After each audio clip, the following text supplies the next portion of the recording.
ప్రవర్తనం అంటే సుడు ఏర్పడుతుంది. అది ఎక్కడి నుంచి ఏర్పడింది? మరి కొంచెం సుడిపోతుంది. ఆ మొత్తాన్ని కలిపి ఏమంటున్నావు? సముద్రం. అవన్నీ ఎక్కడ పుట్టినాయి? దాంట్లోనే పుట్టినాయి. ఎక్కడ కలిసినాయి? మరి అక్కడే కలిసినాయి కదా. మనం కూడా అంతే, బ్రహ్మంగా చూసాం, అదే కలిసి. అది దృష్టాంతము. ఇది నీకు జ్ఞానాన్ని తెలుసుకునేదానికి ఎప్పుడైతే అనిత్యమైనటువంటి వస్తువును పట్టుకొని నాది నాది అనుకొని ఉన్నావో నువ్వు ఆ నాదిలోనే ఇదైపోతావు. నువ్వు అనాథైనావు అనుకో, ఇది కాదురా అంతా నాకేం దండం కావాలా ఇంత పండుకున్నావు. ఇప్పుడు యోగులందరూ ఏమనుకున్నారు?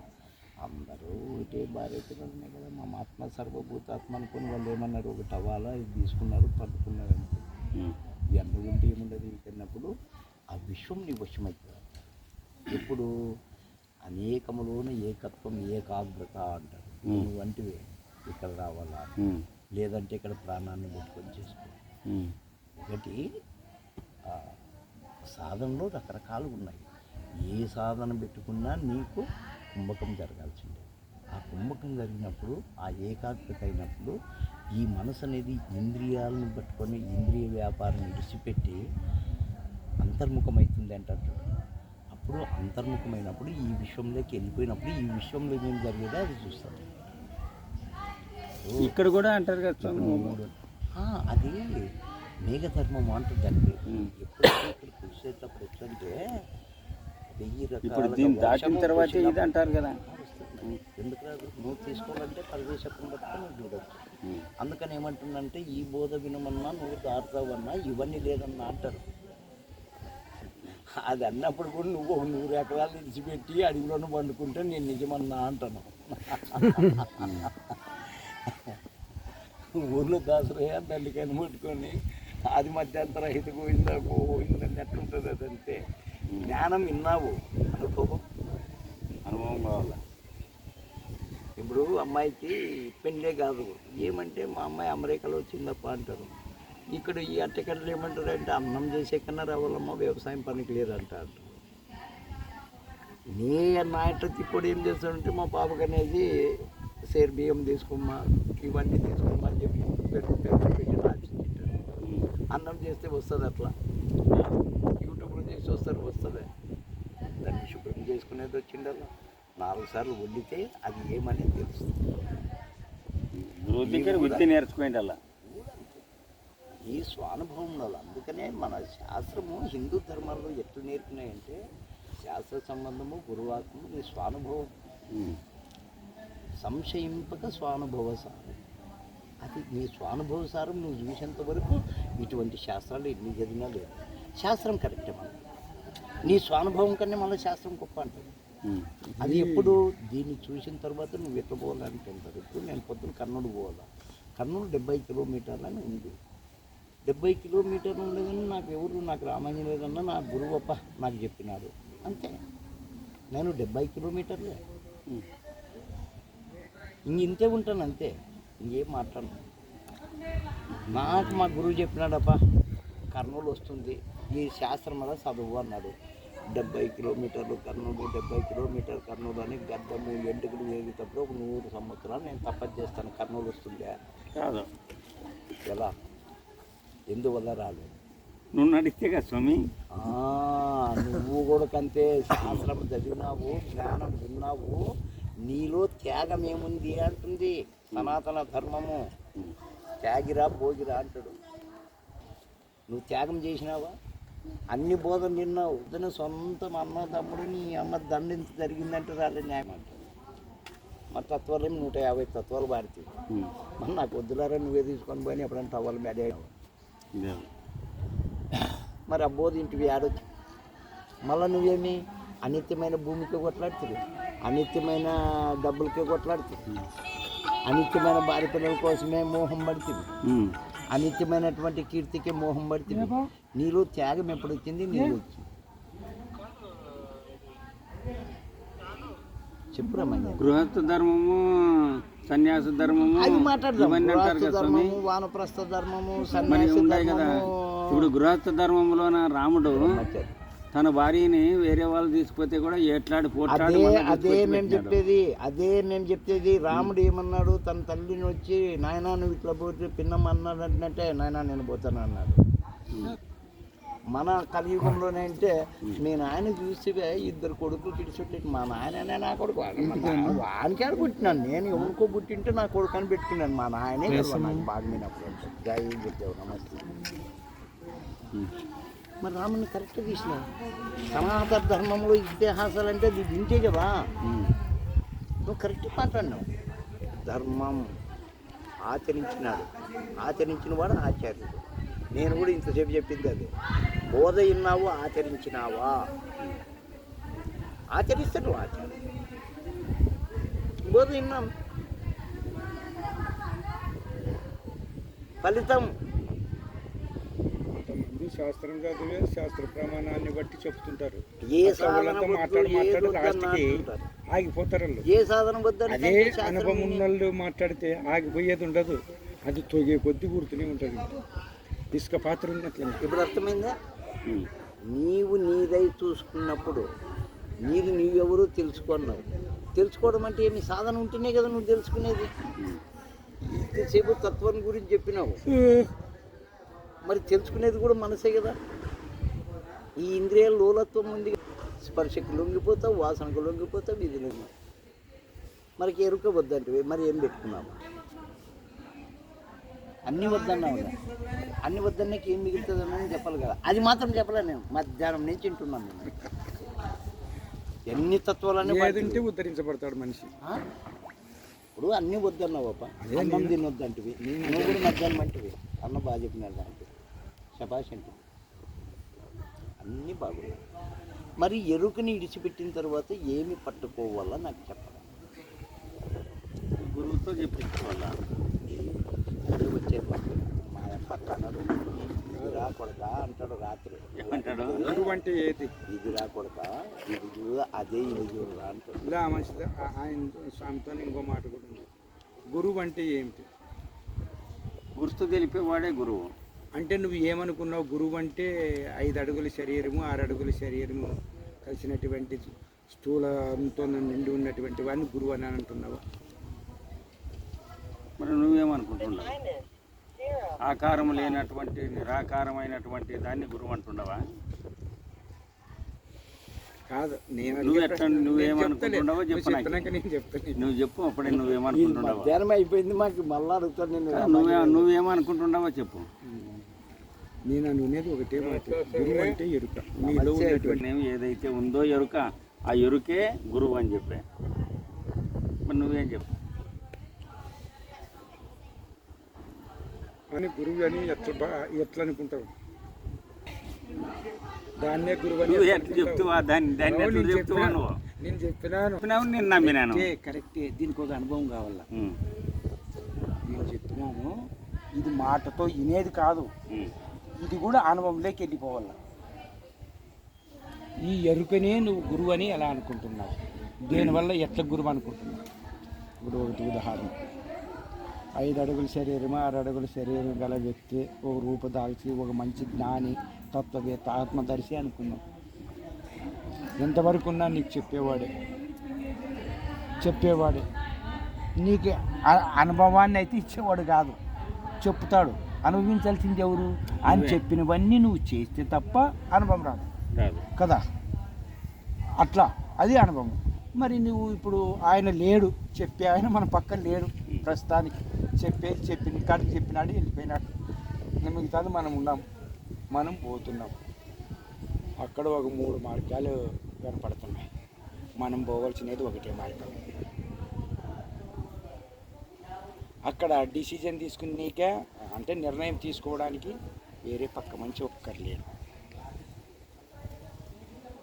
అప్పుడు నువ్వు అక్కడ ఒక నిర్ణయాన్ని తీసుకుంటున్నావు. మేము ఏం మాట్లాడుతున్నాము ఏం లేదు. మేము ఒక ప్రశ్న వేసినాక తప్పించుకునే ప్రసక్తే ఉండదు. నువ్వు ఎన్ని జన్మలో పుణ్యం చేసి ఇటు అడిగిపెట్టు, నీ జ్ఞానము నీకు అర్థిస్తుంది. ఒకటే తత్వం చెప్తున్నాను, ఇన్ని సాధనలు లేదా. గురుబోధ వింటే ఇదే విధానం. విన్నాళ్ళు మరి ఏం చూసి వింటే చాలు అన్నారు. నువ్వేమన్నావు తత్వం, నేను కాదు బాబు. వింటే అయిపోయిందే. ఎట్లా అయిపోతుంది స్వామి? మరి ఎట్లా వేరే వాళ్ళకి ఎట్లా అనిపిస్తుంది నువ్వు ఆ మాట, ఈ బోధ వింటే చాలు.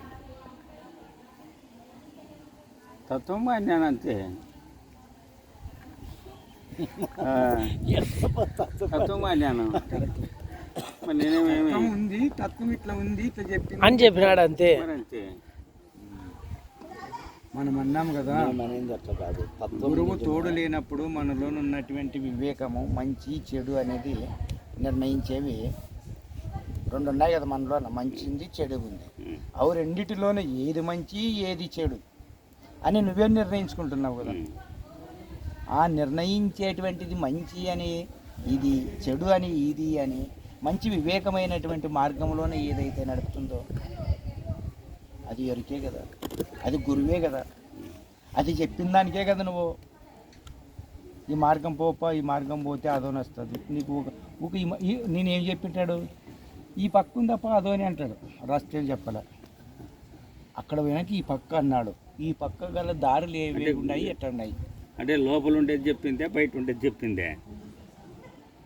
బయట ఉండేవాడు ఈ మకాన్ ఉంది అదోనని చెప్పినాడు. నీకేం రోడ్డు చెప్పలేదు, కిలోమీటర్లు ఇంత ఉందని చెప్పలేదు, ఆ ఊరు దాటితే ఈ ఊరు వస్తుందని కూడా ఏమి చెప్పలేదు.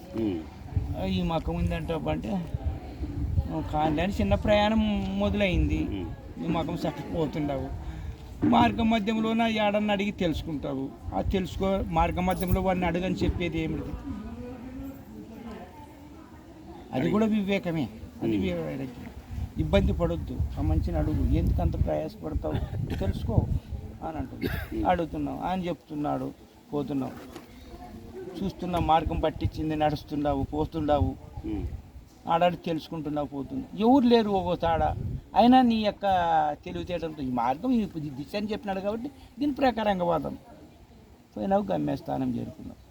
అంటే బాబా వారు చెప్పినది కూడా ఇదే. షిరిడి సాయిబాబా ఏమన్నారంటే, నానా ఈ 6 అడుగుల దేహాన్ని చూసే నువ్వు గురువు అని భ్రమిస్తున్నావేమో, ఈ తోలు దేహము ఇతను ఎంతవరకున్నా బయట ఉండి చూపించేవాడే కానీ నడిచేదంతా నువ్వే, చెప్పేవాడే, నడిచేవాడే, నడిచేవాడే.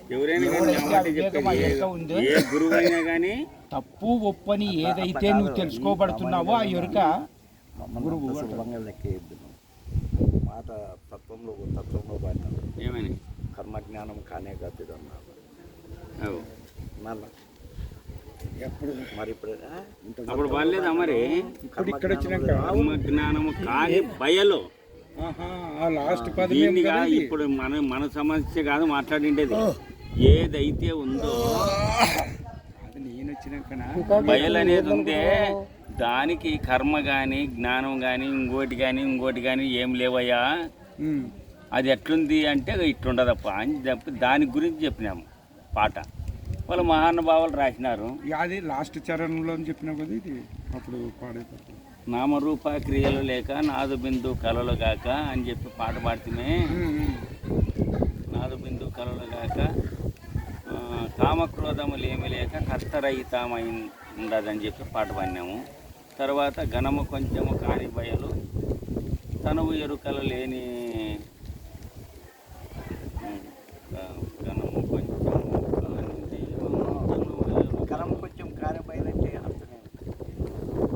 దానికి ఘనం అనేది అంటే గొప్ప అనేది లేదు, దానికి తక్కువ అనేది లేదు. అట్లా కాదు మహానుభావ, దాన్ని అర్థం చేసుకోండి. చెప్పు. ఘనం అంటే స్థూలంతో కాదు, సూక్ష్మము. ఇప్పుడు బయలు అనేది ఉంది. ఇప్పుడు ఈ అబ్బాయి ఉన్నాడు, ఇట్లంటే ఘనం. ఇప్పుడు నీకు ఒక మాట చెప్పాలంటే, వాళ్ళు మహాత్ములు చెప్పే అటువంటి తత్వం మేము కూడా వింటాము. ఘనము కొంచెము ఇంత ఇట్లా అని చెప్పేదానికి లేదు, అది దానికి రూపమే లేదో అని మొత్తుకుంటున్నాం. నేననేది అదే, రూపం లేదంటే ఏమి మనం దానికి ఎక్కడి నుంచి వస్తుంది, ఘనం ఎక్కడి నుంచి వస్తుంది? వింటానన్నా. దానికి రూపం లేదు ఉన్నప్పుడు రూపం ఎప్పుడు వచ్చింది? రూపము ఎప్పుడు వచ్చింది? ఎప్పుడు రాలేదు దానికి రూపం. ఎక్కడి నుంచి వచ్చింది రూపం? నామ రూపరహితమని అంటున్నవి. నామం ఎప్పుడు వచ్చిందంటే రూపం వచ్చినప్పుడు కుండ అన్నావు. స్వామి మట్టికి పాటని మట్టి మీరు ఉన్నప్పుడు. అర్థం చేసుకునే రకంలో లేరు స్వామి. దాంట్లోన నామరూప క్రియలు లేక పాటలోనే అర్థం చేసుకునే భావన ఉంటుంది. నామరూప క్రియలు లేక, నామము లేదు దానికి, క్రియ లేదు, రూపం లేదు. నామరూప క్రియలు లేక నాదు బిందు కలలుగాక కామ క్రోధము లేమి లేక కర్తరహితమైన, కర్త కూడా కాదు అది, కర్త కూడా కాకుండా రహితమైనటువంటిది అది అని దాని గురించి చెప్పుకుంటూ వచ్చినారు. దాన్ని మొత్తం టోటల్గా ఏమంటారు? ఇప్పుడు ఇదంతా పాడినావు, ఇదన్నిటినీ కలిపి ఒకటే అర్థమే చెప్పు. ఇదంతా నేను అచలమే అని చెప్పేది అంతే. అచలము అంటే నామం పెడితివే, అచలము అనేది ఒక పేరు పెడితివే, నామం పెడితివే అచలము అని. దానికి పేరు మరి మనం పెట్టుకోయిందే, ఆ? మనం పెట్టుకోయిందే, మనం పెట్టుకోకపోతే దానికి పేరు దాన్ని లేదు. ఏమంటారు? ఆ? దానికి బయలు అనేది పేరు లేదు, పరిపూర్ణం అనేది బయలు లేదు. బయలు అంటే ఏమిటి? బయలన్నా పరిపూర్ణమన్నా బయలు అంటే అంతటా వ్యాపకం నిండి ఉన్నదాన్ని ఎవరని అంటారు. ఎవరనేది మనమే కదా. ఇప్పుడు ఎవరైతే తెలుసుకునేది ఉందో తెలుసుకునేదే కదా బయలు అనేది కూడా నిండేది. ఎవడు తెలుసుకోబడాలనుకుంటాడో వాని భావనది. అంతే. మాటలెందుకు ఒక భావన. మాట నీకు? చెప్పు. ద్వైతము అద్వైతము. ఇప్పుడు నువ్వు అనేది తెలుసుకునేవాడు తెలియబడేది ఉన్నంతసేపు దీన్ని ద్వైతము అంటారు. అట్లా జీవుడు దేవుడు జీవుడు తెలుసుకునేవాడు, దేవుడు తెలియబడేవాడు. ఆయన నీకేం కంటికి కనబడదు. అంటే ఇదేనా ద్వైతము అద్వైతం అంటే? మరి ఏమంటారు? ద్వైతం అద్వైతం అంటే ఇంకొకటి నీకు ఉన్నది. ఇప్పుడు నువ్వు కూడా చెప్పినావు, ఏమన్నావు? అది ఉందంటే ఉంది, అది ఏమిటి తాకదు, అది ఇంకొకటి చేయదు, ఏమీ ఉండదు, అది సర్వం ఉంది. ద్వైతం ఇప్పుడు ఉంది. 3 రకాలు ఉండేది అది. ద్వైతము, విశిష్ట అద్వైతము, అద్వైతం అని 3 రకాలు. ద్వైతము అంటే రెండుతో కూడుకున్నటువంటిది. ఏది? జీవుడు ఉండాడప్ప, దేవుడు ఉండాడప్ప అని రెండు చెప్పిండేది. విశిష్ట అద్వైతము జీవుడు ఉండాడప్ప, దేవుడు ఉండాడప్ప, ప్రకృతి కూడా ఉందప్ప. అంటే ప్రకృతి అంటే శరీరం కూడా ఉందప్ప అని, ఈ మూడుతో కలుసుకొని ఉండేదప్ప అని. ఆది శంకరాచార్యులు అయినటువంటి వాళ్ళు ఏమన్నారు? అద్వైతం అప్ప అన్నారు. అద్వైతము అంటే ఏమన్నారు? ఈ ద్వైతము, విశిష్టాద్వైతము, అద్వైతం. అద్వైతం అంటే 2 లేవురా, 3 లేవురా, ఒకటే ఉండేదిరా అన్నాడు. అదే జీవుడు అనేవాడే దేవుడు అవుతాడప్ప. వాడు అజ్ఞానంతో ఉన్నాడు కాబట్టి అజ్ఞానాన్ని ఎప్పుడైతే వదులుతాడో అప్పుడు జ్ఞానవంతుడైనప్పుడు వాడేరా ఉండేది, ఇంక వేరులేవప్ప అని. జీవుడు అజ్ఞాని ఏ విధంగా అయినాడు? నేను చెప్పేది నువ్వు చెప్పేది జీవభావము అదే చెప్తుంటే మళ్ళీ నువ్వు ఇదే అర్థం చేసుకున్నావంటే నేను ఏం చెప్పాలి? జీవుడు అనేవాడు అజ్ఞాని ఎప్పుడైనాడు? ఏ ఇప్పుడు విధంగా అయినాడు? ఇప్పుడు జీవుడు అనేవాడు అజ్ఞానిగా ఎలా అయినాడు అని నువ్వే చెప్తున్నావు ఆన్సర్. అజ్ఞానిగా ఎప్పుడైనాడు జీవుడు అంటావా? చెప్పు స్వామి. నేనే చెప్తాను. నువ్వు ఉన్నాడు కాబట్టి నువ్వే చెప్పాలా ఆయనకి. నానే పొద్దు వచ్చిన నేను చెప్తే ఇదేనా నువ్వు తెలుసుకునేది అన్నావు. నేను అదే చెప్పినాను ఇంతసేపు. ఇప్పుడు నామరూప క్రియలు లేనటువంటిది, చిన్మయమైనటువంటిది, చిదాత్మైనటువంటిది పరబ్రహ్మము అని చెప్పిన. దాని పేరే పర అంటే. ఇంకా దానికంటే గొప్పది లేదు. ఏదైనా ఉందంటే దాంట్లో ధైర్యం. సముద్రం అంటే ఏమంటే కెరటమున్నా, నురుగులున్నా, సుడుగున్నా, అది ఏమన్నా అనాలనుకునేట్టున్నావు అనుకున్నంటే అదే సముద్రం. నేను అది చెప్తే నువ్వు ఎదురు తెలుసుకున్నట్టే నన్ను యాదేవుడికి చెప్పాలా? నువ్వు చెప్పింది అదే. నువ్వేమంటే ఓపిక పట్టలేవు. ఇప్పుడు నాది కంప్లీట్గా వింటే నీకు అర్థమవుతుంది. అక్కడ ఏమన్నా దోషంగా కనబడుతుందని వెంటనే లేస్తావు. ఇప్పుడు ఘనం అంటే ఏమి? సూక్ష్మం ఘనమా, స్థూలం ఘనమా? ఘనమే గొప్పది. ఘనమే. నేను అడిగింది 2 పాయింట్, నాకు 2 ఆన్సర్లు చెప్పు. స్థూలము ఘనమా, సూక్ష్మం ఘనమా?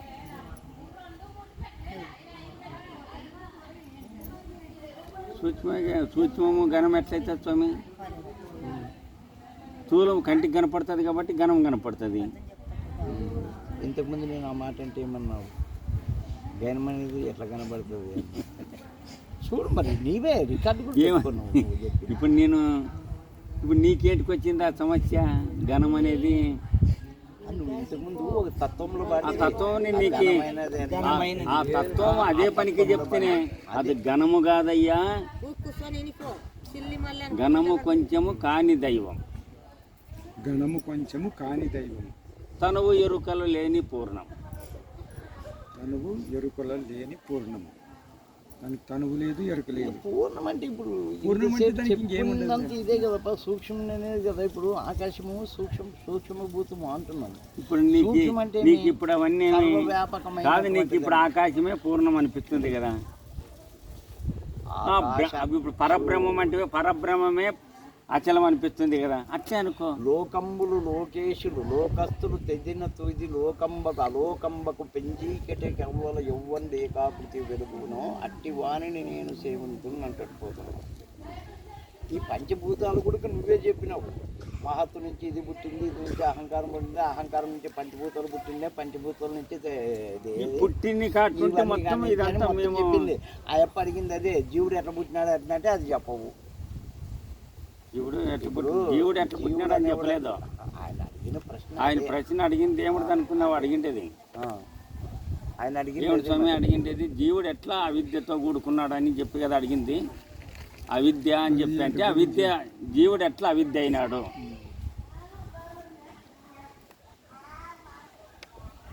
అడిగిండేది. అంటే పుట్టిన జీవుడంతా విద్యలోనే ఉంటాడా? మరి కొంతమంది జ్ఞానంగా ఉంటారు, కొంతమంది అవిద్యంగా ఉంటారు.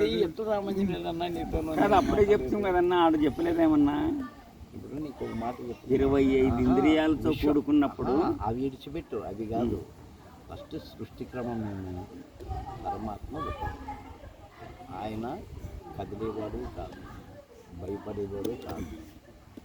ఏమి రుచి ఎప్పుడు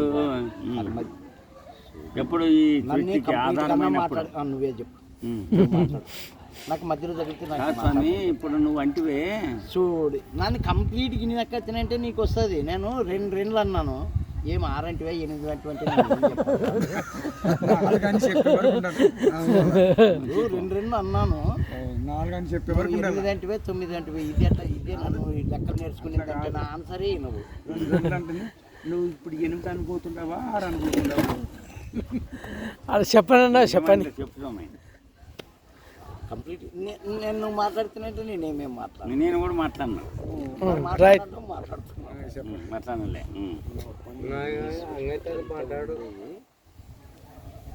ఈ సృష్టి అంతా సర్వవ్యాపకమైన ఒకటి. దాంట్లోనే జ్ఞానం అన్నటువంటి దాంట్లో శక్తి పుట్టిన తర్వాత అవి 2 అవ్యక్తమైన తర్వాత ఒకదానికి ఒకటి మిళితమైన తర్వాత పంచభూతాలు, ఈ గుణాలు ఏవైతే ఉండదో శబ్దం అనేది ఆ 2 కలిపి శబ్దం ఏర్పడింది. ఆ శబ్దం వల్ల ఏం ఏర్పడింది? ఓంకారం ఏర్పడింది.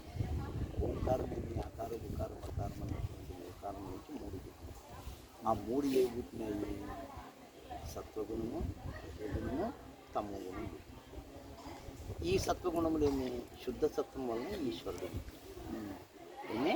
శుద్ధ సత్వం వలన ఈశ్వరుడు. శుద్ధ సత్వగుణం ఒక్కటే ఉంటే ఈశ్వరుడు అంటే. మలిన సత్వగుణం అంటే ఏమవుతాడు? జీవుడు. రజోగుణం వలన ఏమవుతుంది? పశుపక్షం. ఈ పెద్ద పదార్థాలంతా వచ్చి తమో గుణం నుంచి పుట్టింది.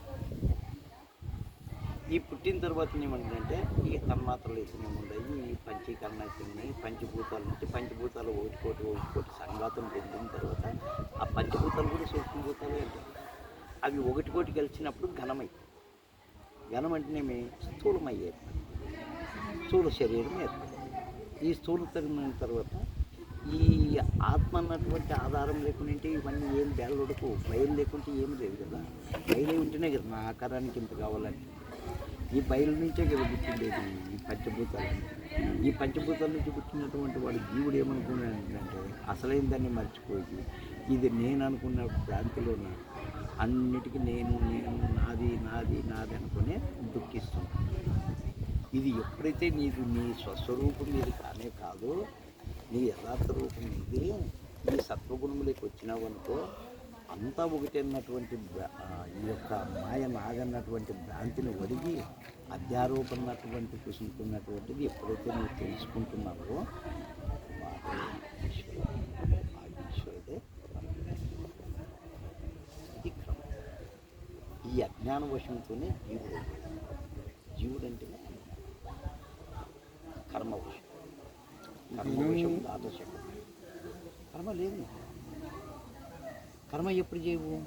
కోరికలు. కోరికలు ఎప్పుడు ఉండు? నీ మనసు శుద్ధంగా. కర్మ లేనప్పుడు ఫలితం ఎక్కడి నుంచి ఉంటుంది? మరి కర్మ చేయాలి కదా జీవుని. సృష్టి ధర్మం. ఇక్కడ ధర్మం వస్తుంది. శరీర ధర్మం ఉంది కదా, దానికి ఆకలి తక్కువ ఉన్నాయి కదా, సుఖము దుఃఖం ఉంది కదా, ఇష్టము వేడి ఉంది కదా. మరి యార్ దాటాలంటే ఏం చేయాలి? అన్నిటికీ అర్పించి ఇవన్నీ కూడా ఈ దేహానికి కదా నాకు కదన్నట్లు రమణ మహర్షి ఏమన్నాడు? మత్తు ఇంజక్షన్ నాకు ఎందుకు పోసుకోవాలి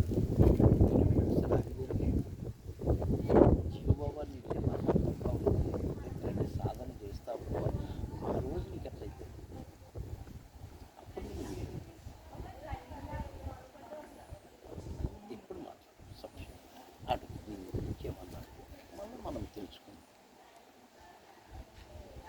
మా గురువు చెప్పిన కాటికి, మేము శాస్త్రం చదివిన కాటికి, మా తెలిసిన కాటికి చెప్పాను. ఇది క్రమం అంటే శుద్ధ చైతన్యంలో ఈశ్వరుడు అంటాడు. ఈశ్వరుడు కూడా మళ్ళీ పరబ్రహ్మం కదా.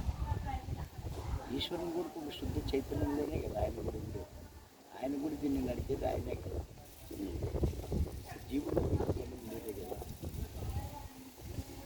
నిత్య వివేక వస్తువు అని చెప్పింది. అనిత్యం అంటే నిత్యం అంటే కంటికి కనబడిందంతా నశించిపోయేదే. నశించిపోయేదే. షడ్భావ వికారాలు అంటారు. షడ్భావ వికారాలు అంటారు.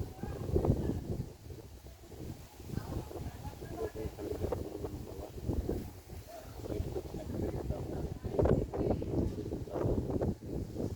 విస్తరిస్తావా? తర్వాత ఇలా షడ్భావ వాస్తవంగా సచ్చేది గణము అనేది మీరు కాదు, గణము అనేది స్థూలము అప్పుడే అని చెప్తే నువ్వు స్థూలము అని, ఆయన సూక్ష్మము అని.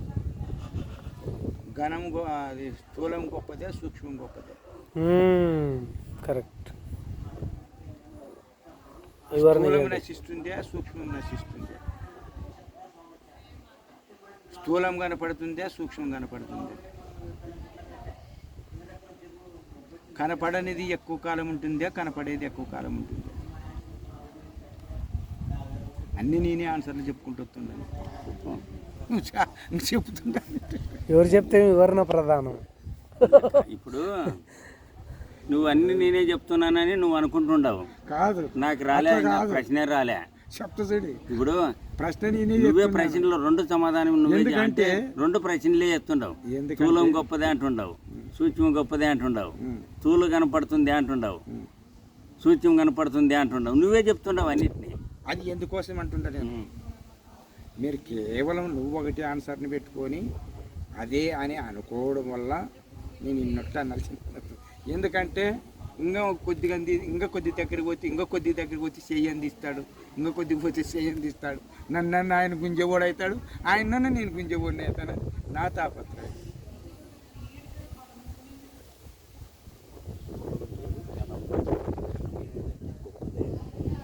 నీటి యందు